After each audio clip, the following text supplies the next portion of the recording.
Hi friends, welcome back to our channel. Friends, మన ఛానల్లో cricket updates రెగ్యులర్గా వస్తుంటాయి. ఇంకా మన ఛానల్ని సబ్స్క్రైబ్ చేసుకోకపోతే ఫ్రెండ్స్ వెంటనే సబ్స్క్రైబ్ చేసుకోండి అండ్ పక్కన బ్లాక్ని యాక్టివేట్ చేసుకోండి.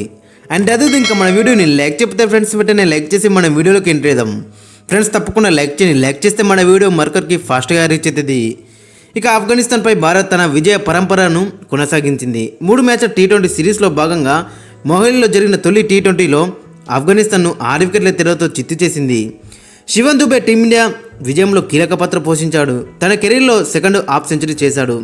దీంతో 3 మ్యాచ్ల టీ20 సిరీస్లో భాగంగా 1-0తో భారత్ ఆధిక్యంలో ఉంది. ఇక రెండో మ్యాచ్ వచ్చేసి జనవరి 14 ఆదివారం రోజున ఇండోర్ హాల్కోర్ స్టేడియంలో జరగబోతుంది. ఇక ఈ మ్యాచ్కు కాంబినేషన్ అండ్ తుది జట్టు ఒకసారి మనం చూసుకుంటే మరి అక్కడ ఓపెనర్గా రోహిత్ శర్మ ఉంటాడు.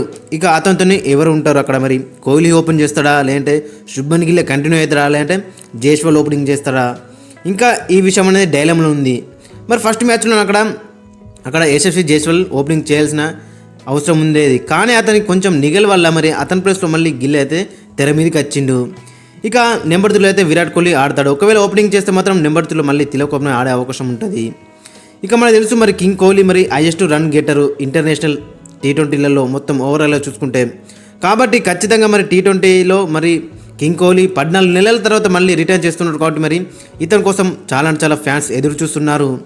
ఇక నెంబర్ 4లో శివన్ దుబే మరి ఫస్ట్ మ్యాచ్లో చూసినాం, అటు బ్యాట్తో కానీ ఇటు బాల్తో కానీ ఏ విధంగా పర్ఫామ్ చేసిండో. మరి హార్దిక్ పాండ్యాకు ఏమాత్రం తీసిపోరాదని అక్కడ మరి ఇక్కడ పర్ఫామ్ చేసి చూపెట్టిండు. కాబట్టి మరి ఇతనికైతే ఖచ్చితంగా ప్లేయింగ్ లెవెల్లో కొనసాగుతాడు. ఇక నెంబర్ 5లో జితేష్ శర్మ మరి మ్యాచ్ విన్నింగ్ అక్కడ మరి 30 రన్స్ అనేది కాంట్రిబ్యూట్ చేసిండు.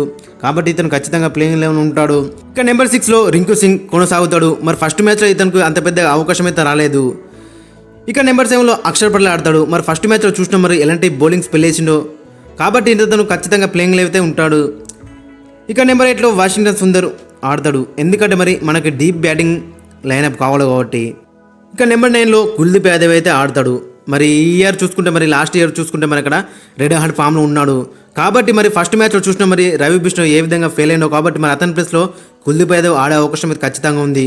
ఇక పేస్ డిపార్ట్మెంట్ మీద చూసుకుంటే మరి హర్షదీప్ సింగ్ అండ్ ముఖేష్ కుమార్ అయితే కంటిన్యూ అవుతారు. ఇవి 2-3 చేంజెస్ చేసే అవకాశం అయితే ఖచ్చితంగా కనిపిస్తుంది.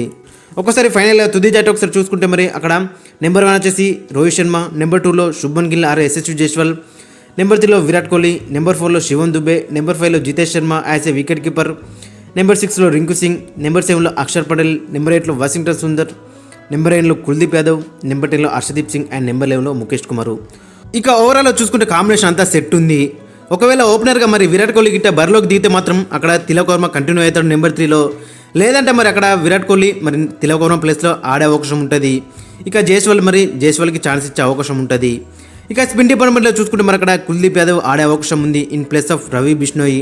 మరి ఇవే కొన్ని చేంజెస్ చేసే అవకాశం అయితే ఖచ్చితంగా కనిపిస్తుంది. ఇక ఈ మ్యాచ్లో చూసుకుంటే మరి అక్కడ ఇద్దరు దిగ్గజాలు మరి రోహిత్ శర్మ అండ్ విరాట్ కోహ్లీ దగ్గర నుంచి అయితే పెద్ద నాక్స్ అయితే మనం ఎక్స్పెక్ట్ చేస్తున్నాం. ఫ్రెండ్స్, మరి మీ యొక్క ఒపీనియన్ కింద కామెంట్ సెక్షన్లో మెన్షన్ చేయండి. అండ్ అదేవిధంగా మీ యొక్క ప్లేయింగ్ లెవెన్ కూడా